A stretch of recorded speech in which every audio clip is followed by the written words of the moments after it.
교회 성령의 말씀을 듣는 자들이라는 제목으로 요한계시록의 7교회를 살펴보고 있습니다. 지난주에는 4대 교회를 다뤘습니다. 4대 교회는 많은 행위들로 사람들에게 살아있다, 생동감 넘친다 라는 평가를 받았던 교회였습니다. 마치 오늘날 교회가, 한국 교회가 지향하는 모습 같습니다. 분기별, 월별, 주간 행사표를 만들고 많은 행사를 통해 주변 사람들로 하여금 저 교회는 좋은 일을 많이 하는 교회야, 활력이 넘치는 교회야 라는 인상을 주는 교회 말입니다. 하지만 주님의 평가는 달랐습니다. 너는 죽은 교회야, 너의 행위에 온전함이 없어 라는 충격적인 평가를 하셨습니다. 그리고는 은혜의 복음을 깨우치고 회개하지 않으면 주님이 도적같이 임해서 혼내줄 거야 라는 그런 경고를 하셨습니다. 하지만 그런 4대 교회에도 자기 옷을 더럽히지 않는 자들이 있었습니다. 성경은 자기 의를 내세우는 모든 행위를 더러운 옷이라고 이사야서 64장 6절에서 말하는데, 자기 옷을 더럽히지 않았다, 흰 옷을 입기에 합당하다는 말은 자기의 죄인됨을 알고 날마다 자기를 부인하며 주의 십자가 앞에 엎드리는 자들이라는 것입니다. 마치 누가복음 18장에 바리새인과 세리의 기도에서 세리와 같이 하늘을 쳐다보지도 못하고 가슴을 치면서 하나님 불쌍히 여겨주십시오, 저는 죄인입니다 라고 고백하는 그런 마음을 가진 자들이죠. 그들이 흰옷을 입고 주님과 거닐게 될 것이라고 약속해 주셨습니다. 오늘은 벌써 6번째 빌라델피아 교회를 살펴보겠습니다. 이 지명을 따서 미국 북동부의 펜실베니아주의 필라델피아라는 도시가 있고, 또 야구 MLB 메이저리그 야구팀도 있죠. 필라델피아. 이 지명을 딴 거고요. 7교회의 편지는 그런 패턴이 있다고 말씀드렸습니다. 처음에는 이제 그 각 교회마다 나오는 주님의 모습이 묘사되고, 그 다음에 책망과 칭찬, 그리고 보상, 이런 순서로 기록된다고 했는데, 주님의 모습은 어떤 모습이고, 이 교회는 어떤 모습이고, 이들이 들었던 칭찬은 어떤 칭찬인지 한번 생각해 보시면서 들어봐 주십시오. 빌라델피아는 포도주로 유명한 지역이었습니다. 그래서인지 그 도시의 주신은 그리스 신화에 나오는 술의 신 디오니소스였어요. 그 디오니소스가 우리 왜 지난번에 말씀드린 만지면 금으로 변하는 그런 능력을 줬던 그 술의 신이에요. 그 술의 신이 그 지역의 주신이었어요. 포도를 생산이 많이 해서 포도주를 많이 만들어서 팔았고, 또 그걸 만들어 파니까 돈도 모였고, 술도 많고 돈도 많았어요. 그러면 어떻게 될까요? 사람들이 자연스럽게 술 취하고 이렇게 죄를 짓게 되는 그런 분위기였단 말이죠. 그 지역이. 그런 지역을 하나님께서 싫어하시고 심판한 것처럼 그 지역에 유난히 지진이 많이 났어요. 지진이. AD 17년에 그 지역에 대지진이 있었는데, 특히 그 지역만 피해가 제일 컸어요. 도시가 아예 거의 대부분이 파손돼서 황무지가 될 만큼 그랬어요. 그래서 아예 사람들이 다 떠나고 폐허가 되었다가 주님 공생의 기간 즈음에 티베리우스라는 로마 황제가 또 지원을 해서 도시가 다시 건설됐어요. 그래서 그 지역의 이름을 황제에게 바치는 도시예요. New City of 카이사르, 이렇게 이름을 지었어요. 빌라델피아라는 이름은 잠깐 내려놓고 황제가 도움 줘서 지었으니까 황제의 새 도시라는 이름으로 그 도시를 불렸다고요. 그런 도시들이 몇 개 있죠. 카이사르 빌리포, 이런 지명이, 그런 지명, 비슷한 지명인데, 이 지역도 빌라델피아라는 지명을 잠깐 내려놓고 그 도시에 새로운 이름이 부여됐단 말이에요. 그런 역사가 있는 교회 지역인데, 그 지역에 그 역사를 깔고 12절에 보면 주님이 말씀하시거든요. 내가 이기는 자에게 새 이름을 줄 거야. 뭐 이렇게 한단 말이에요. 그런 이제 역사를 이렇게 깔고 있는 거예요. 그런 걸 좀 기억하시고 들어주시면 좋겠습니다. 3장 7절이요. 주님께서 어떤 모습으로 빌라델비아 교회에게 소개되는지 한번 보겠습니다. 거룩하고 진실하사 다윗의 열쇠를 가지신 이 곧 열면 닫을 사람이 없고 닫으면 열 사람이 없는 그가 이르시되 이렇게 나오죠. 그 주님의 모습이 묘사되기를 거룩하고 진실하다. 다윗의 열쇠를 가지셨다. 열면 닫을 사람이 없고 닫으면 열 사람이 없다. 이렇게 소개합니다. 한 가지씩 보죠. 성경에서 거룩하다라는 수식어는 이럴 때만 쓰여요. 하나님께 혹은 하나님과 관련된 어떤 대상들에게 쓰였어요. 예를 들면 거룩하신 하나님 이럴 때 하나님께 직접 쓰거나 하나님께 봉헌될 제물을 거룩하다 하거나 하나님의 성막, 성전을 거룩하다 이렇게 말하거나 이렇게 한단 말이에요. 그러니까 그 하교스를 거룩하다는 단어는 하나님께 혹은 하나님과 관련된 어떤 대상들에게 붙여졌던 수식어인데 이걸 지금 주님 본인이 지금 이렇게 자기가 스스로 하나님께 붙여진 칭호를 지금 쓰고 있단 말이에요. 그것은 뭐를 의미하냐면 내가 삼위 하나님입니다 이렇게 말하는 거예요. 그 하나님의 수식어가 내게도 붙어 이런 말이에요.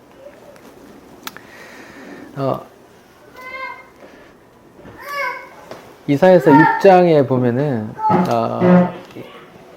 이사야가 하나님의 환상 중에 하나님의 보좌를 보는 장면인데요. 제가 한번 읽어볼게요. 이사야서 6장 1절 우시야 왕이 죽던 해에 내가 본즉 주께서 높이 들린 보좌에 앉으셨는데 그의 옷자락은 성전에 가득하고 스랍 천사들이요. 스랍들이 모시고 섰는데 각기 6날개가 있어 둘로는 6날개 중에 둘로는 얼굴을 가리고 둘로는 발을 가리고 둘로는 날고 있어요. 그리고 하는 말이 서로 불러 이르되 거룩하다 거룩하다 거룩하다 만군의 여호와여 그의 영광이 온 땅에 충만하도다 이러고 그 하나님의 보좌에 옆에 있는 천사들이 계속 자기의 부족함이 흠이 드러날까봐 얼굴과 발을 가리고 두 날개로 날면서 거룩하다 거룩하다 계속 이러고 있는 그런 징조예요. 그러니까 거룩하다는 수식어가 하나님께 붙는 칭호인데 주님께서 지금 자기에게 쓰고 있는 거예요. 야, 자기가 하나님이라는 이런 말이에요. 여기서 진실하다라고 번역된 단어도 우리가 알고 있는 참된 것, 진리 이렇게 번역되는 알레테이아 그것에 같은 어근을 쓰는 거예요. 알레디노스라고 이제 형용사용으로 썼는데 진실하다는 수식어도 하나님께 사용된 단어였어요. 로마서 3장이요. 3절 4절 제가 읽을게요. 어떤 자들이 믿지 아니하였으면 어찌하리요? 그 믿지 아니하며 하나님의 믿부심을 패하겠느냐? 그럴 수 없느니라. 사람은 다 거짓되되 오직 하나님은 참되시다. 이렇게 할 때 그 참되다라고 번역했지만 오늘 본문엔 진실하다고 번역된 그 알레디노스 같은 단어예요. 그러니까 오직 하나님은 참되시다. 진실하시다. 이렇게 성경은 하나님께 진실하다. 이렇게 수식어를 붙인다고요. 근데 그 수식어를 지금 예수님께서 자기에게 하는 거 보면 역시나 주님께서 삼위 하나님이다 이렇게 얘기하는 거죠. 그 다음 다윗의 열쇠라는 부분을 보겠습니다. 다윗의 열쇠 뭔가 좀 여러분이 어떤 걸 상상하는지 모르겠지만 다윗의 열쇠는 여기서 처음 나오는 단어가 아니라 이사야서 22장에 나와요. 이사야서 22장에 제가 한번 읽어볼게요. 이사야서 22장 22절 내가 또 다윗의 집의 열쇠를 그 엘리야김에게 두리니 그가 열면 닫을 자가 없고 닫으면 열 자가 없으리라 이렇게 쓰였어요. 이사야서 22장에 다윗의 열쇠가 구약에 한번 쓰였고 요한계시록에서 그 구약에 쓰였던 그 단어를 또 끄집어서 쓰는 거예요. 근데 이사야서 22장에 다윗의 열쇠가 누구에게 쓰였냐면 그 남유다 히스기야 왕 때 궁의 살림을 맡았던 사람 셈나라는 사람이 있는데 그 사람이 부패해서 그 돈을 빼돌려 가지고 자기가 죽을 무덤을 왕궁 무덤처럼 미리 만들어 놓고 그 돈을 빼돌려서 막 그러고 있었어요. 그래서 주님이 이제 야단치면서 너에게 맡겨진 그 다윗 집의 열쇠를 내가 엘리야김에게 맡길 거야 하면서 이제 다른 신하에게 줄 것을 이렇게 말하는 말인데 그 뒤에 엘리야김에게 나오는 칭호들 설명들을 보면 엘리야김이 메시아를 표상하는 모델이다 이렇게 이해할 수 있거든요. 다 메시아에 관한 말들이 엘리야김에게 말하고 있어요. 여기 한번 쓰였던 단어이고 이 단어가 궁극적으로 이제 가리키는 건 하나님께서 다윗에게 하셨던 약속 때문이거든요. 다윗 언약이라고 하는 부분인데 제가 한번 읽어볼게요. 역대상 17장 11절을 제가 읽을게요. 다윗이 이제 전쟁을 좀 마치고 훌륭한 궁에 사는데 이제 하나님의 성막을 보니까 나는 아방궁 대리석 궁에 사는데 하나님의 집이 저기 천막 아래 있네. 안 되겠네. 내가 집을 지어야겠다 이렇게 말하니까 야 임마 내가 언제 집 지어 달랬냐 이렇게 말하면서 하시는 말씀이에요. 네 생명의 연한이 차서 네가 조상에게로 돌아가면 내가 네 뒤에 네 씨 곧 네 아들 중 하나를 세우고 그날을 견고하게 할 거야. 그는 나를 위해 집을 건축할 것이요 나는 그의 왕위를 영원히 견고하게 하리라. 나는 그의 아버지가 되고 그는 나의 아들이 되리니 나의 인자를 그에게서 빼앗기지 아니하기를 내가 네 전에 있던 자에게 빼앗음과 같이 아니할 것이며 내가 영원히 그를 내 집과 내 나라에 세우리니 그의 왕위가 영원히 견고하리라 이렇게 나와요. 이거는 직접적으로는 솔로몬에 대한 예언이에요. 하나님께서 네 아들이 내 집을 지을 거야. 니는 안 돼. 이렇게 말씀하시는데 또 하시는 말씀이 네 씨, 네 후손, 네 아들 중에 한 씨가 내 집을 지을 거고 그의 나라가 영원할 거야. 그의 왕위가 영원할 거야. 이렇게 예언을 해주시는데 그 예언들이 솔로몬에게만 얘기하면 안 이루어졌단 말이에요. 솔로몬 이후에 나라가 반쪽으로 쪼개졌거든요.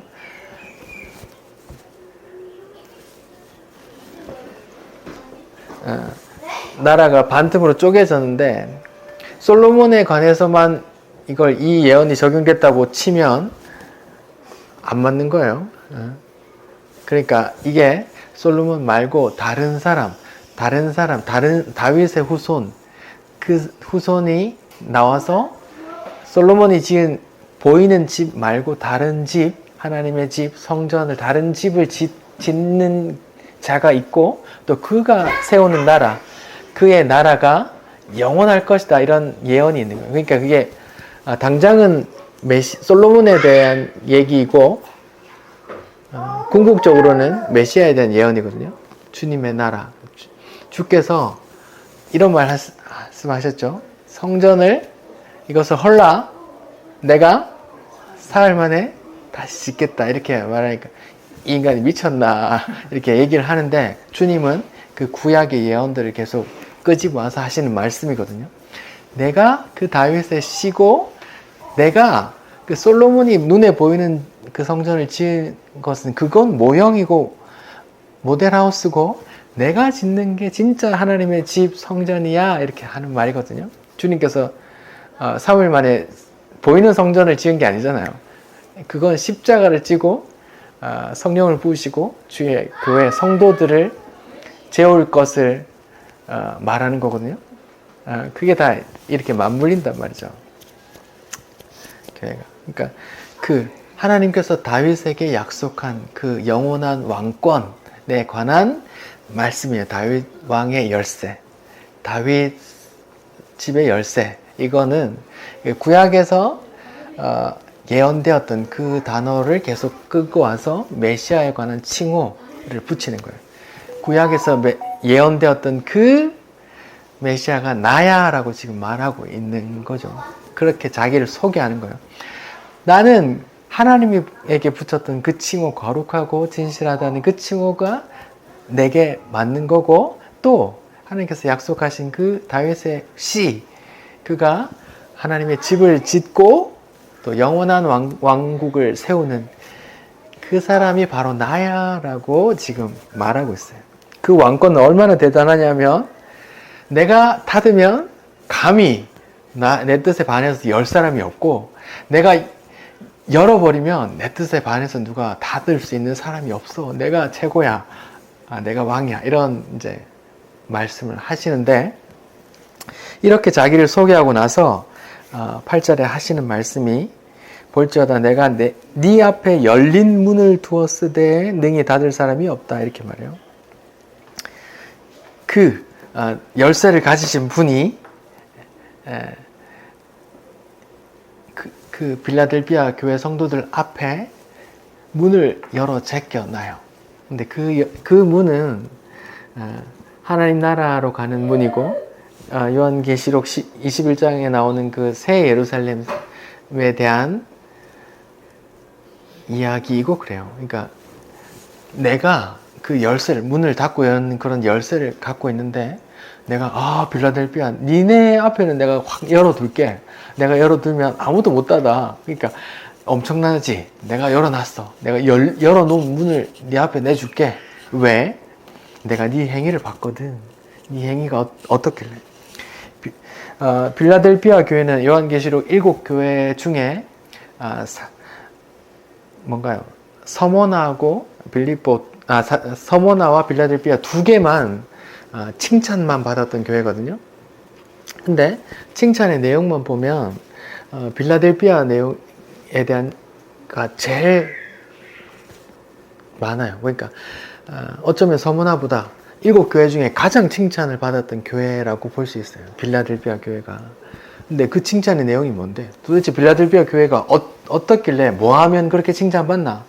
7교회는 오늘날 눈에 보이는 모든 교회의 모델인데, 그러면 모든 교회에서 가장 칭찬받으려면 어떻게 해야, 어떤 자들이 그렇게 칭찬받나? 이런 걸 알 수 있단 말이에요.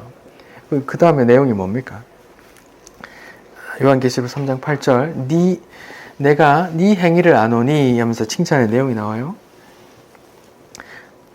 네가 작은 능력을 가지고서도 내 말을 지키며 내 이름을 배반하지 않았어. 그래서 내가 네 앞에 내가 그 천국 하나님 나라로 들어가는 그 새 예루살렘으로 들어가는 문을 활짝 열어 놓을게. 내가 열었으니까 아무도 못 닫을 거야 하면서 이제 그런 축복을 하신단 말이에요. 보세요. 여기서 모든 교회 가운데 가장 칭찬받았던 교회, 빌라델비아 교회 칭찬받았던 이유가 나오는데, 그 이유를 보면 대단한 게 아니에요. 하나로 줄이면 네가 내 말을 지켰네 이 말이에요. 네가 내 말을 지켰네. 작은 능력밖에 없으면서도 내 말을 지켰네.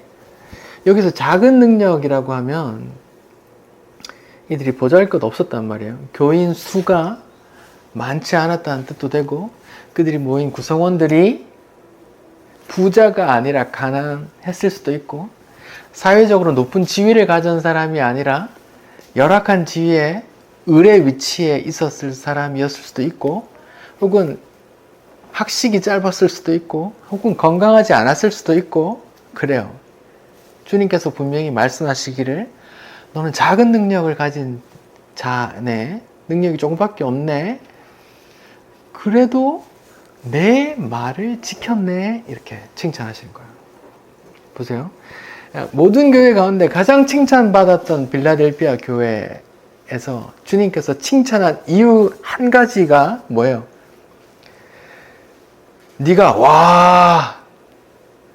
수천 명, 수만 명, 수십만 명 되는 교회를 세웠네? 와, 이게 아니라고요. 그게 아니라고요. 와, 네가 이 나라 혹은 온 세상에 영향을 끼치는 그런 일을 했네? 대단한 일을 했네? 이게 아니라고요. 하나님께서 모든 교회 가운데 가장 칭찬했던 빌라델피아 교회에서 칭찬한 내용은 네가 수천만 되는 교회를 세웠다라는 이유도 아니고, 네가 어떤 많은 이적을 행했다는 것도 아니고, 네가 어떤 세상적으로 높은 명예를 얻었다는 것도 아니에요. 너는 작은 능력을 가진 자에 불과하지만 내 말을 지켰구나, 이거예요. 한 가지예요. 내 말을 지켰구나. 여기서 지키다는 헬라어 단어가 테레오라는 어근을 쓰는데, 테레오라는 말은 지난주에도 말씀드렸는데 영어로 바꾸면 홀드 혹은 잡고 있다, 홀드 혹은 킵이에요. 어떤 내가 율법의 행위를, 하나님의 말씀을 지켰어, 이것도 하고 이것도 하고, 어떤 액트의 의미가 아니라, 행위의 의미가 아니라 keep, 그 말씀을 내가 고이 간직하다, 빼앗기지 않게 지키다, 유혹이 와도 그걸 붙들고 있다, 그런 keep, 지키다, 이런 의미란 말이에요. 네가 내 말을 지켰네, 이런 말이에요. 네가 내 말과 내 약속을 붙들고 있었구나. 주님의 말과 주님의 약속이 뭐예요? 얘야, 내가 지금은 하늘로 올라가는데 내가 다시 올 거야. 내가 다시 올 거야. 그때는 내가 왕으로 심판의 권세를 가지고 올 거야. 그때 너희들 눈물 다 닦아줄 거야. 내가 너 안아줄 거야. 그때 내가 너희를 영원한 안식으로 내가 인도할게. 내가 눈물 닦아줄게. 기다려. 내가 반드시 올 거야. 날 기다려. 날 소망해. 이런 약속. 그 약속을 지키다. 빼앗기지 않다. 황제가 칼로 죽인다고 위협해도 지키고 있고, 사단이 이익들로, 세상의 성공, 명예와 성공, 부와 이익들로 유혹해도 그 말씀을 지키는 거예요. 그걸로 바꿔먹지 않는 것처럼. 혹자는 이렇게 말할 수 있어요. 그거 하나 너무 쉬운 거 아니야? 그럼 하나님께 받기 위해서 너무 쉬운 거 아니야? 라고 말할 수 있는데, 그거 모르는 소리예요. 우리 인간은 에서처럼 팥죽 한 그릇에, 내 공고한 상황, 내 배고픈 상황에 팥죽 한 그릇에 하나님의 축복, 장자권을 넘겨버리는 그런 나약한 인간이거든요. 모두가, 온 세상이 돈을 사랑하고 자기를 사랑하고 오로지 자기 행복과 자기 안위만을 위해서 살아가는데, 그 속에서 자기를 부인하고 자기 십자가를 지고 좁은 길로 가는 사람이 누가 있어요? 주님조차 내가 올 때, 인자가 올 때 믿음을 보겠느냐 라고 말씀하셨을 정도고, 적은 무리여 하나님께서 너에게 하나님의 나라를 주시기에 기뻐하신단다 라고, 적은 무리여 라고 말할 만큼 작은 수란 말이에요. 너무 쉬운데? 라고 말하는 사람은 잘 뭣도 모르고 사는 사람이야. 믿음이 뭔지도 모르고, 믿음을 지킨다, 말씀을 지킨다는 게 뭔지도 모르고, 자기 부인도 뭔지도 모르고, 자기 십자가를 메고 가는 것도 뭔지도 모르고, 좁은 길을 간다는 것도 모르는 사람이에요. 온 세상이 다 자기를 사랑하고 돈을 사랑하고 자기의 안위를 사랑하는 쪽으로, 그렇게 내 행복만을 위해서 살아가는 그런 방향으로 흘러가는 와중에, 거기에 연어처럼 역류해서 가는 그 좁은 길을 가는 자기 부인의 삶은 결코 쉬운 게 아니에요. 그래서 모든 교회 가운데 가장 칭찬받았던 빌라델피아 교회, 그 칭찬하셨던 이유가, 와, 네가 대단한 일을 했네. 와, 1등 했어. 와, 고시에 합격했어. 가 아니라, 네가 수천 명 되는 교회를 이루었네?가 아니라 네가 직장도 때려치고 단기 선교 갔다 왔어. 와, 이게 아니라 네가 능력이 변변찮아도 내 말을 지켰네. 이거 하나라고요. 내 말을 지켰네. 내가 너무 고맙다. 그런 사람을 너무 찾기 어려운데 네가 내 말을 지켰네. 너무 고맙다. 이렇게 말하는 거예요. 예를 들어서 제가 아빠가 집을 잠깐 비우면서 아들에게 아들아, 내가 잠깐 다시 올 거야. 내가 없는 동안 엄마 말씀 잘 듣고 동생이랑 잘 지내 라고 부탁을 했어요. 그리고 나갔다가 집에 돌아왔을 때 엄마한테 아들이 말도 잘 듣고 동생이랑도 잘 들었다라는 말을 들으면 얼마나 기쁘겠어요. 조만한 아들이 아빠 말을 들었네. 기쁘단 말이에요. 제일 기쁜 건 그 조만한 아들이 뭔가 대단한 일을 해서 기쁜 게 아니라 그냥 아빠 말을 귀히 여기고 간직한 거. 그게 기쁘단 말이에요. 주님의 마음이 그렇단 말이에요. 그래서 계속 주님께서 사복음서에 종의 비유를 계속 한다고요. 주인이 어디 갔다 왔는데 주인이 돌아올 거야 하고 충성된 종이 있고, 아니야 주인은 이제 안 돌아올 거야, 언제 돌아올지도 몰라 하고 흥청망청 사는 이야기, 그런 자꾸 불충한 이야기들 계속 이야기한다고요. 왜냐하면 그런 사람들이 많기 때문에 계속 그런 얘기를 하셨다고요. 사복음서 비유에서 주님께서 가장 칭찬하셨던 이유가 대단하네. 어우, 니 대단한 직장에 들어갔어. 야, 짱이야.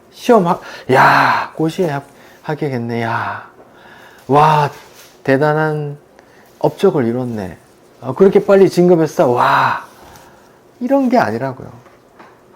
돈 벌었네. 주식에 많이 벌었네. 부자가 됐네. 성공했네. 많은 명예를 얻었네.가 아니라고요. 그런 거 주님의 칭찬 기준에 후보에도 못 들어. 그런 건 전혀 안 된다니까요. 너의 능력이 많은지 적은지 그건 칭찬의 이유가 아니라고요. 칭찬의 이유는 네가 적은 능력을 가졌음에도 내 말을 지켰네. 네가 능력이 이렇게 많은 능력을 가지고 있었음에도 불구하고 내 말을 안 지켰네. 이렇게 평가하신다고요. 주님의 기준은 그거예요. 내 말을 지켰니? 내 말을 귀히 여겼니? 왜요? 하나님은 성경에서 계속 말하기를 나를 존대하는 자를 내가 존중히 여기고 나를 멸시하는 자를 내가 멸시히 여긴다. 너희가 나를 사람들 앞에서 시인하면 내가 내 아버지 앞과 천사들 앞에서도 너를 시인하고, 네가 사람들 앞에서도 날 부인하면 나도 부인하겠다. 이렇게 계속 그런 말씀을 하시거든요. 나를 귀히 여기니? 내 말을 귀히 여겨? 내 말을 내가 다시 돌아올 거라는 그 약속을 밭에 감추인 보화처럼 그렇게 여기니? 전 재산을 팔아 그 밭을 사는 것만큼 귀히 여기니? 그래 고맙다. 그런 사람 정말 보고 싶었는데 네가 있구나. 빌라델피아 너무 반갑다. 너무 고맙다 하고 주님이 얼마나 기쁘셨는지 다윗의 열쇠로 천국 문 빗장을 열어서 내가 열면 아무도 못 닫아. 근데 내가 네 앞에 열어놓을게 하고 보장을 하신다고요. 기쁜 소식이죠.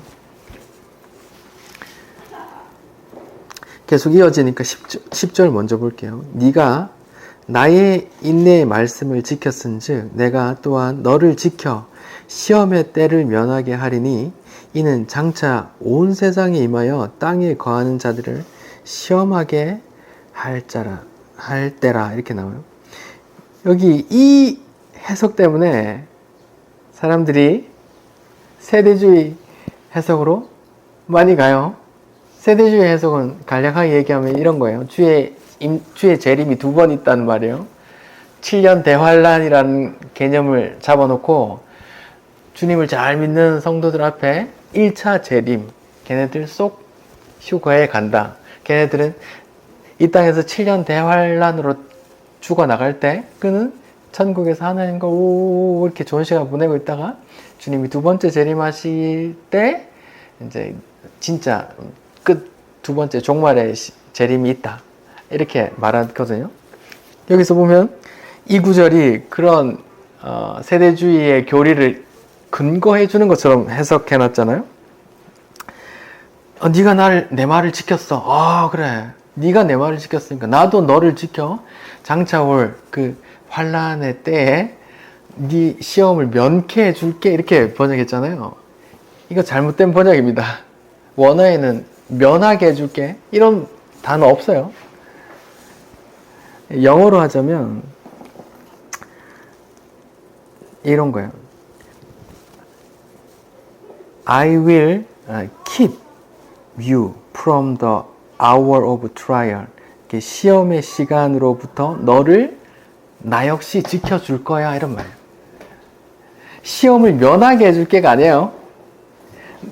장차 올 시험의 날에 너를 지켜줄게. 이런 말이에요. 너를 그 시험에서 쏙 빼줄게. 니는 내 새끼니까 내가 쏙 빼줄게. 이런 말이 아니라 장차 올 시험에 내가 너를 지켜줄게요. 견디의 힘을 줄게. 어떤 환난 고난 속에서도 네가 그 믿음을 지켜 나가도록 내가 붙잡아 줄게. 내가 보존해 줄게. 지켜 줄게. 똑같이 테레오, keep 그런 단어가 쓰였단 말이에요. 이 번역 잘못됐어요. 시험을 면케해 줄게 하니까 완전히 세대주의 해석처럼 먼저 휴거 7년 대환란에 앞서서 먼저 휴거 되는 것처럼 이렇게 이해가 되잖아요. 그 거짓말. 그건 소설에 불과해요. 그런 개념 없습니다. 주님의 재림이 두 번 있다 이런 개념 없어요. 그건 그 천주교회에서 그 적그리스도가 자기들이 교황이 아니라는 걸 대변하기 위해서 만들어낸 조작이에요. 적그리스도는 다른 어떤 세력이 있다. 우리가 교황이 아니야. 이런 걸 예수회에서 만들어냈다고. 그런 논리들을.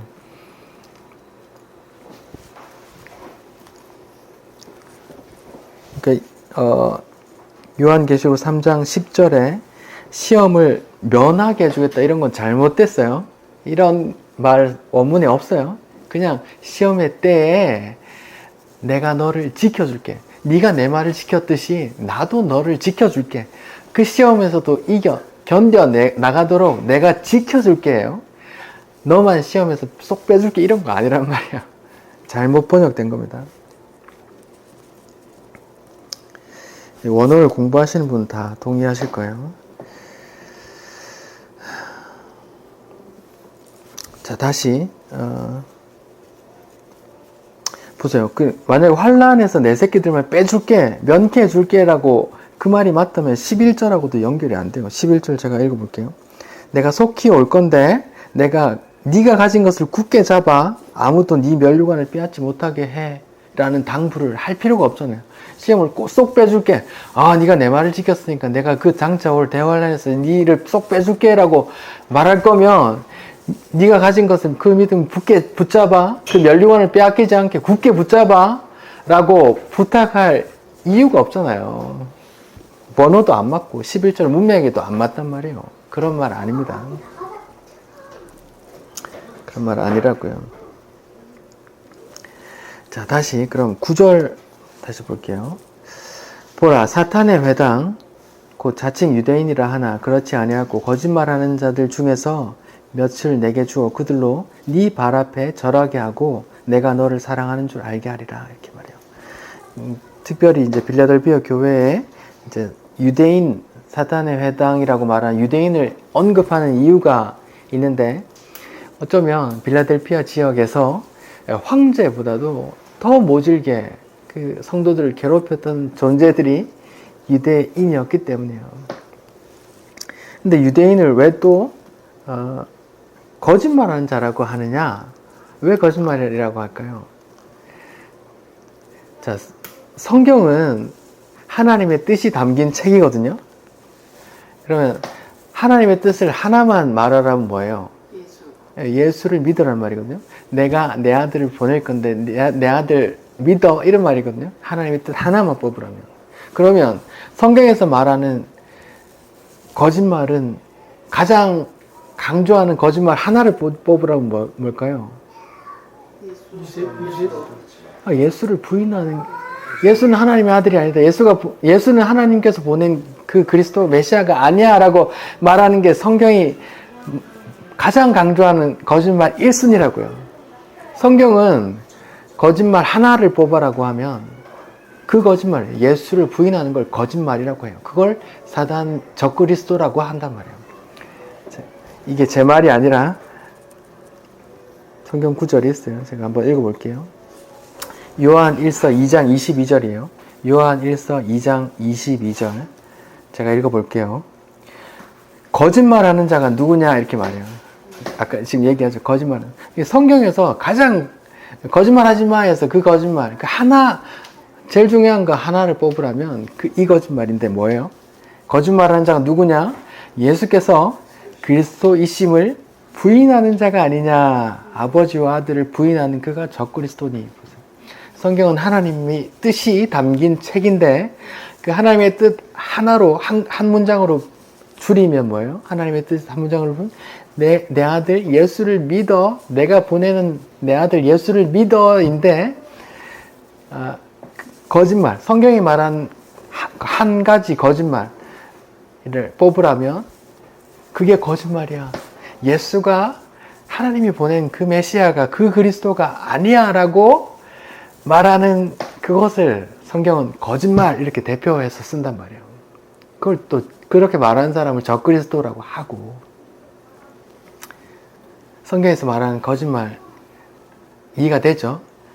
하나님의 뜻이 하나라면 거짓말 중에 하나를 뽑으라면 또 그게 거짓말이란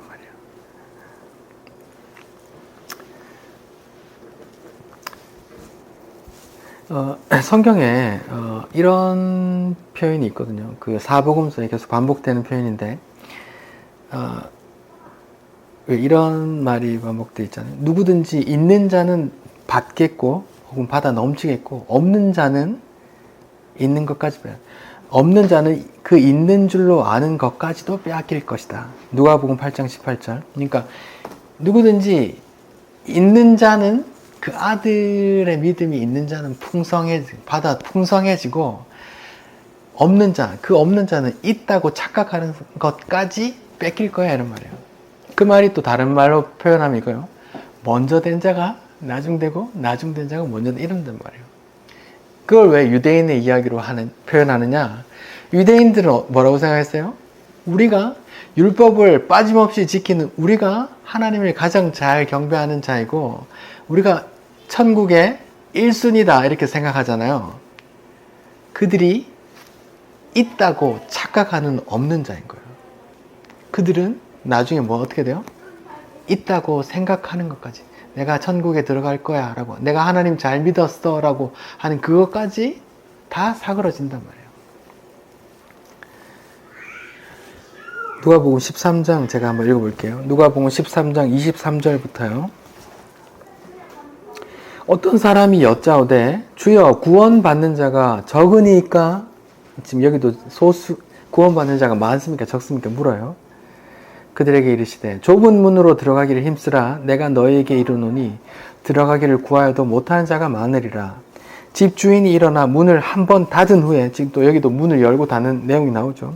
문을 닫은 후에 너희가 밖에서 문을 두드리며 주여 열어주소서 하면 그가 대답하여 이르되 나는 너희가 어디서 온 자인지 알지 못하리라 이렇게 말해요. 그 다른 본문에서 마태복음 7장에서 주여 주여 내가 주의 이름으로 이것도 하고 애쓰지 않습니까? 라고 자기 의를 내세우는 자들에게 불법을 행한 자 내가 떠나가라 이렇게 말한 것도 마찬가지예요. 다 그런 개념이요.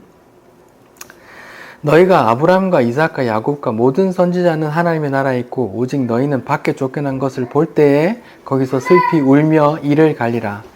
사람들이 동서남북으로부터 와서 하나님의 나라의 잔치에 참여할 것인데 보라 나중된 자로서 먼저 되고 먼저 된 자로서 나중될 자로 있다 하시니라. 여기서 나중된다는 건 지옥 갈 사람이라고 생각해요. 그러니까 유대인들은 자기가 1순위라고 자기가 먼저라고 생각했는데 실은 나중되고 실은 지옥 가고 저 인간들은 지옥 갈 거라고 생각하는. 나중일 거라고 생각한 바리새인, 서기관과 창리, 세리, 세리와 창리, 창녀 이런 사람들은 그들이 보기에 후순위 아마 지옥 갈 거야 나중이라고 생각했는데 실은 그들이 먼저 천국 갈 거라 이 말이에요.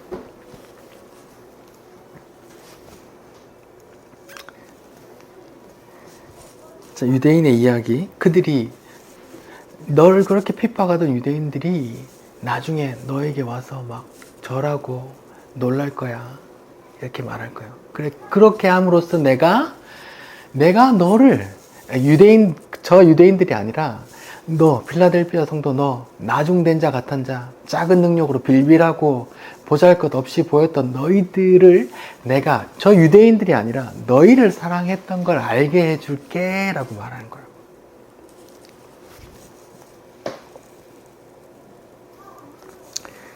자, 12절이요. 이기는 자는 내 하나님 성전의 기둥이 되게 하리니 그가 결코 다시 나가지 아니하리라. 여기서 성전의 기둥이 되다 라고 말해요. 지금 요 필라델피아 교회 처음부터 이제 열쇠가 나오고 문을 열어놨다고 나오고 하나님 새 예루살렘 성전 새 예루살렘 거룩한 성에 들어가는 느낌이 나오고 또 마지막에는 어떻게 나와요? 그 성전에 기둥 삼겠다 이렇게 말해요. 기둥 삼겠다. 기둥 삼겠다는 의미가 뭐예요? 네가 내 교회를 중요한 일부야 이런 말이잖아요. 네가 내 교회의 중요한 일부야. 이 말이 다른 번역에서는 다른 본문에서는 어떻게 나와요? 너희가 하나님의 영이 거하는 성전인 줄 알지 못하느냐 이렇게 말하잖아요. 그러니까 주께서 말씀하셨죠. 이 성전을 헐라 내가 3일 만에 다시 짓겠다 라고 말씀하신 건 보이는 성전을 내가 3일 만에 뿅 하고 짓겠다는 게 아니고 십자가 지고 3일 만에 부활하심으로써 진짜 교회 그 성전의 구약에서 성막 성전으로 모형화된 그거 말고 내가 진짜 하나님의 집 성령이 거하는 집 교회 성도예요. 그 교회를 내가 만들어 낼 거야 이런 말이에요. 그 교회 진짜 교회에 성령이 거하는 전 성도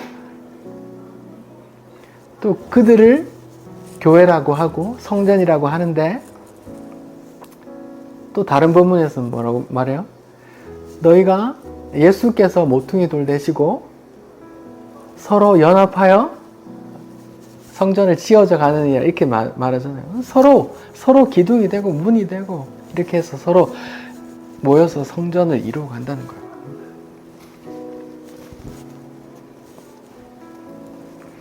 그리고 내가 하나님의 이름과 하나님의 성, 곧 하늘에서 내 하나님께로 내려오는 새 예루살렘의 이름과 나의 새 이름을 그 위에 기록하리라.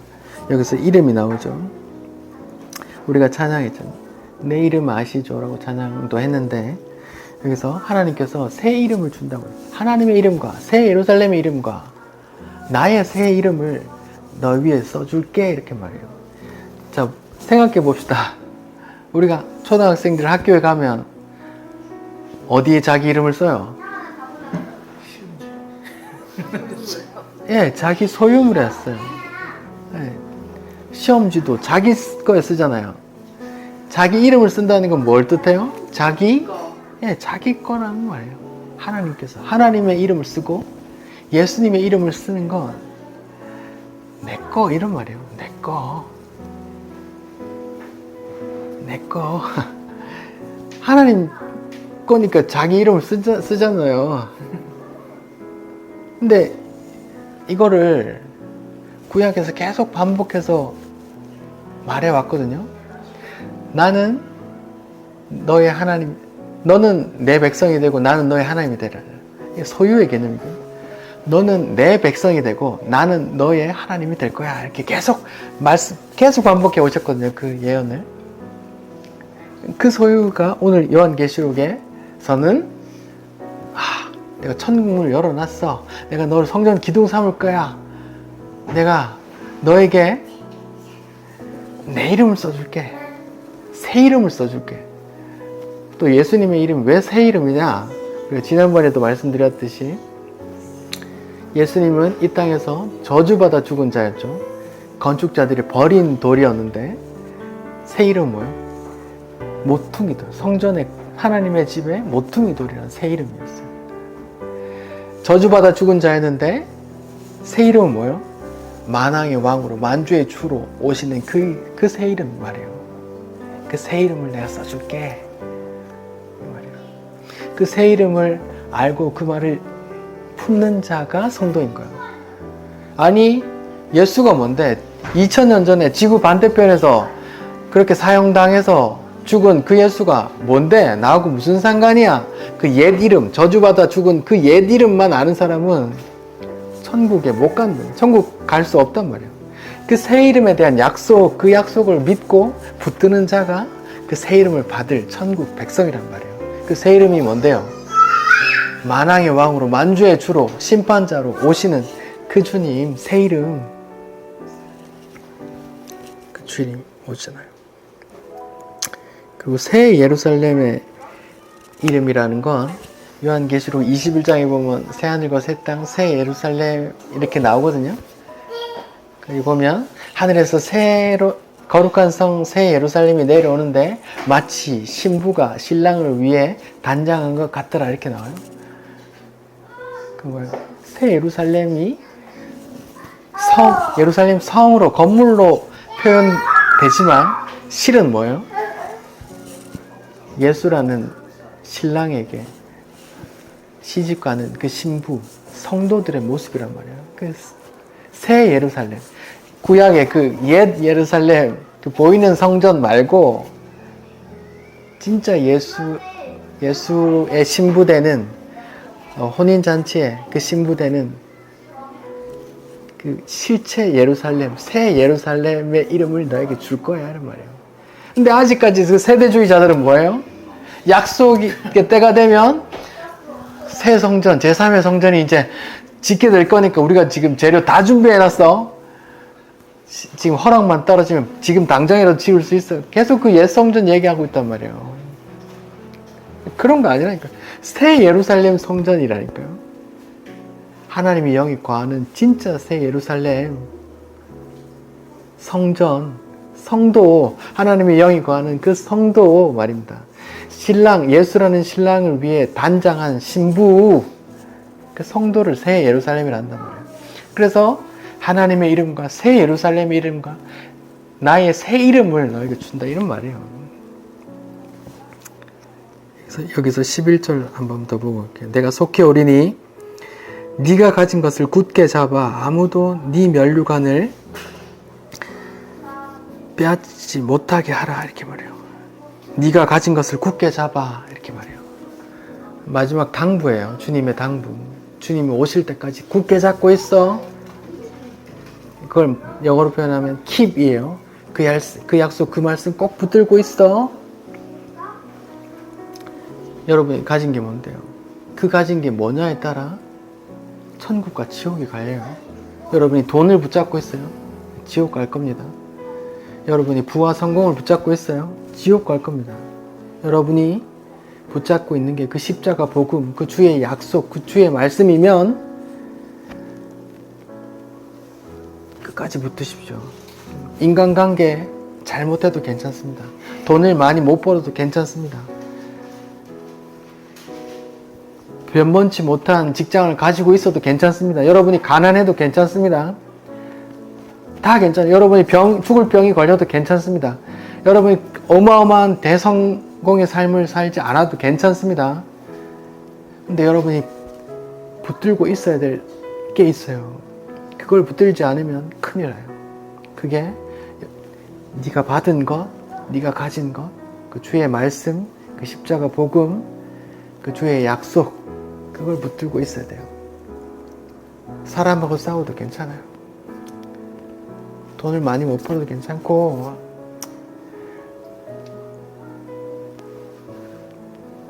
성격이 뭐나도 괜찮아요. 근데 이건 안 돼요. 여러분이 가져야 될 그 복음을 안 갖고 있으면 안 돼요. 그 복음 꼭 붙들고 있어야 돼요. 그게 천국 문이 열리느냐 닫히느냐 그 어마어마한 결과를 만들 겁니다. 귀 있는 자는 성령이 교회들에게 하시는 말씀을 들으시길 바랍니다. 기도하겠습니다.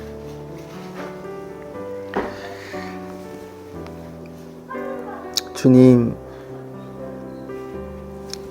일곱 교회 가운데 가장 칭찬하신 빌라델피아 교회 이야기를 들려주셔서 감사합니다. 주님, 가장 칭찬받았던 이유가 엄청난 규모의 교회를 이룬 것도 아니고 엄청난 선교를 한 것도 아니고 엄청난 부와 명예를 이룬 것도 아니고 엄청난 헌신이나 집을 팔아 교회를 세운 것도 아닙니다. 주님, 주께서 가장 칭찬하신 이유가 네가 적은 능력임에도 불구하고 내 말을 지켰구나. 그것임을 주님 우리에게 깨닫게 해주십시오. 주님, 우리의 모습이 적은 모습으로 변변치 않은 모습으로 대단한 직장이 아니고 훌륭한 성격이 아니고 변변치 않아도 주님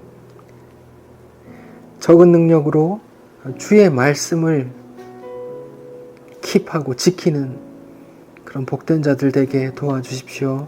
예수님 이름으로 기도드립니다. 아멘.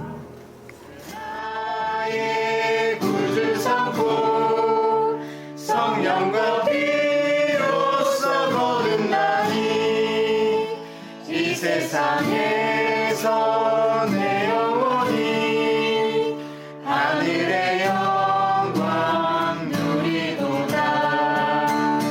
이것이 나의 간증이요 이것이 나의 찬송일세. 나 사는 동안 끊임없이 구주를 찬송하리. 이것이 나의 간증이요 이것이 나의 찬송일세. 나 사는 동안 끊임없이 구주를 찬송하리로다. 아멘.